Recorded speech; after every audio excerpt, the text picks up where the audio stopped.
अस्सलाम वालेकुम। सीखो सब कुछ में खुश आमदीद। दोस्तों, आज हम सीखेंगे कि हम किस तरह सीरियल नंबर को ऐड कर सकते हैं। अगर ब्लैंक रो भी बिटवीन रिकॉर्ड हो तब भी हमारा सीरियल नंबर है जहाँ जहाँ प्रोडक्ट होगी सिर्फ वहीं आए, इसके अलावा ना आए।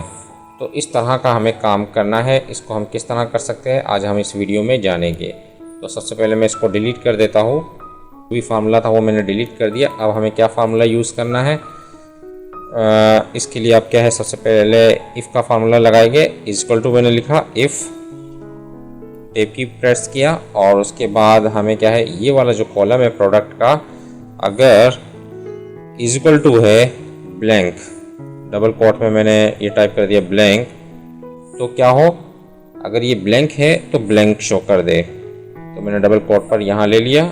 अदरवाइज़ क्या है, मुझे एक और फार्मूला इफ़ के अंदर यूज़ करना पड़ेगा, काउंट ए का।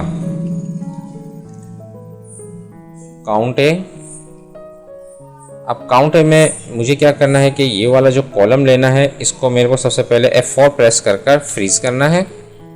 उसके बाद मुझे क्या है, यहाँ इस जगह फार्मूला बार में मैं कॉलन टाइप करूँगा और उसके बाद दोबारा इस वाले जो प्रोडक्ट का सेल है इसको मैं दोबारा क्लिक करूँगा और ब्रैकेट को क्लोज करा दूंगा और एंटर कर दूंगा। तो आप देखिए कि यहाँ 1 आ गया। अब मैं इसको ड्रैग कर नीचे की जानिब लाऊंगा तो जहाँ जहाँ ब्लैंक था वहाँ ये सीरियल नंबर नहीं शो कर रहा, जहाँ प्रोडक्ट है वहीं सीरियल नंबर आ रहा है। इसी तरह अगर मैं यहाँ LCD एक और टाइप कर देता हूँ तो आप देखिए कि ये क्या है, ये 4 हो गया और नीचे ऑटोमेटिकली 5 हो गया। और इस तरह अगर मैं यहाँ कोई प्रोडक्ट लिख दूँ और जैसे ही एंटर करूँगा तो आप देख रहे हैं कि यहाँ 1 2 3 और जहाँ ब्लैंक है वहाँ सीरियल नंबर नहीं आएगा। तो इस तरह आप सीरियल नंबर को ऐड कर सकते हैं माइक्रोसॉफ्ट एक्सेल में। तो दोस्तों, उम्मीद है कि वीडियो आपको बहुत पसंद आई होगी। लाइक और सब्सक्राइब करना मत भूलिएगा। दोस्तों, आप मेरे चैनल को सब्सक्राइब ज़रूर कीजिए ताकि कोई भी नई वीडियो आए तो उसका नोटिफिकेशन आपको मिलता रहे। Thanks for watching. अल्लाह हाफिज़।